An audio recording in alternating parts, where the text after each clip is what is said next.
Welcome back on The Pursuit of Wealth, everybody. It's Rod with Pow Group, your home for MJ Stocks, crypto assets, news, and interviews. Today is Thursday. It's September 11th. Hope you're doing well.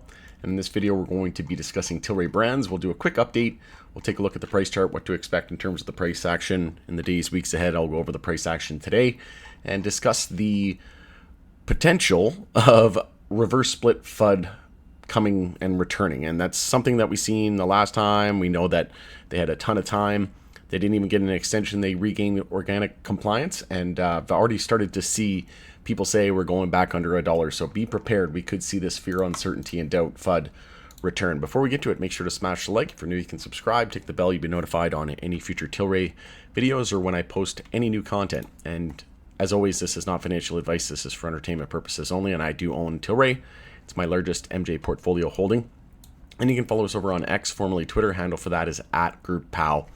Jumping right into it here. So again, we successfully regained NASDAQ compliance, but we could potentially be flirting with that $1 mark again. We're right on it, right? We closed today at 106.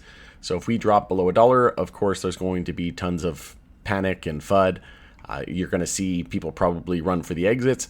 And I mentioned in the video yesterday and the day before, I believe, that if we get no news is essentially bad news. We're probably just going to continue to fade, and more than likely going to fade into the FOMC week next week. But if we see rate cuts next week, which 25 basis points seems to be the consensus, that's what I expect to happen. We're probably going to see a bump up and price shoot up, right? So I think overall that'll just be market expansion, breadth opening up, and then I think we could get a announcement shortly after that, maybe toward the end of next week. We'll see what happens, but we did have a POW algo alert that went off as well. This was a sell signal on September 9th. You can see here it's a custom indicator M2 money supply sell signal, and that was pretty bang on for the most part. I mentioned in the video yesterday as well that we had a descending triangle forming on the hourly time frame, and we actually had 3 bearish engulfing candles back to back. So that added more confluence to the fact that we were going to see more downside, and then sure enough today we dropped to another lower low. If we zoom out here to the daily time frame, you can see we dropped to a daily lower low again today. So we came, in terms of percentages, we came within about 6.5%, just under 6.5% away from that descending triangle target there at 96 cents. But I mentioned this on the previous video as well. As long as we hold, that level, it's still a potential weekly bull flag. So there's nothing to worry about. When in doubt, zoom out. And on the 2-hour time frame, we are getting oversold. That's going to be the first time that we were oversold since way back when it was in June. So since the big breakout, we haven't been this oversold since the lows down there at 35 cents. So I think there's going to be a very high chance that the bottom is in very close, and something else that we're getting close to as well is the 50-day moving average there at 88 cents. So like I said, if we do dip down to around 96 cents, which looks pretty much imminent at this point, probably get there tomorrow.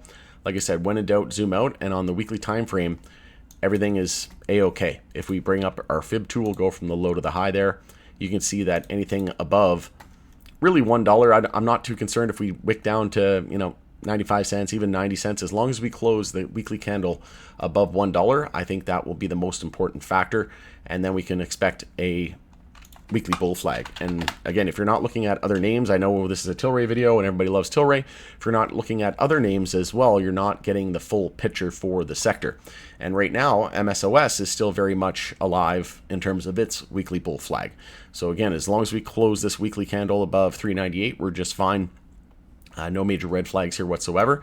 But with that being said, we could see a little bit more downside here on MSOS, which means that we could more than likely see some downside on Tilray, and the fact that we could see reverse split FUD may wick us down to around, like I said, 95 to 90 cents, and then a recovery at that oversold territory. And then something to keep in mind as well is the reverse split proposal for CGC, Canopy Growth, is on the 26th. So if that gets approved, that could be more sell pressure for the sector. But we'll be watching the FOMC decision and rate decision next week, and that will signal direction for the broader market. but it's looking, like I said, over the next week or two, we could potentially find a bottom here on the weekly time frame. Nice weekly high or low. As soon as we confirm a daily uptrend, that'll give us confidence that the weekly high or low is set. And something that I've noticed as well is that crypto has been strong. And if you've been looking at MJ, usually when crypto's down, MJ's up, and it's been that inverse correlation. So whenever crypto's down, MJ's up. But as of right now, like I said, we're seeing a stochastic bear cross here now. Actually, I just noticed that. So that I mentioned that in the previous video. That was a bit of a red flag. So again, adding more confidence to the fact that we could see down around 95 cents to 90 cents. And we do have that 50 weekly there at 93 cents as well.